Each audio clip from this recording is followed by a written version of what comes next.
សូមគោរពជំរាបសួរពុកម៉ែបងប្អូនទាំងអស់គ្នាចាខ្ញុំចន្ទធីកូនខ្មែររស់នៅប្រទេសហូឡង់ចាបងប្អូនខ្ញុំមានវីដេអូជាច្រើនដែលខ្ញុំបានធ្វើនៅទីក្រុងប្រូចប្រទេស Belgium ទេបងប្អូនចា Baby come ហើយទីក្រុងប្រូចនេះសម្បូរព្រែកដែរចាដែលគេអាចជិះទូកអីមើលទេសភាពគីស្ថាបត្យកម្មតាមដងព្រែកនឹងបានណាបងប្អូនចាសម្បូរភ្ញៀវទេសចរមែនទែនពេលដែលខ្ញុំទៅហ្នឹងហើយមួយទៀតប្រជាជននៅតំបន់អឺរ៉ុបនេះគេមានទស្សនៈថាទៅលេងប្រទេសបែលហ្សិកហ្នឹងគឺផ្ទៃមេឃពណ៌ខៀវអញ្ចឹងណាបងប្អូនស្រឡះល្អហើយខ្ញុំក៏ជឿជាក់អញ្ចឹងដែរក្នុងនាមខ្ញុំជាអ្នកទេសចរមួយដែរទៅលេងណាចាពេលទៅគឺឆ្នាំនេះអាកាសធាតុល្អមែនតើបងប្អូនចាអត់សូវត្រជាក់ខ្លាំងហើយមេឃបើកថ្ងៃរហូតចាធ្វើឲ្យ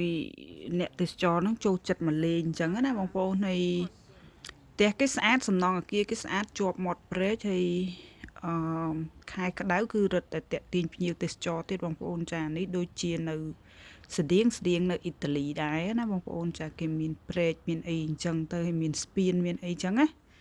គាត់ណាព្រែកគេនេះវារៀងធំទលាយជាងនៅហូឡ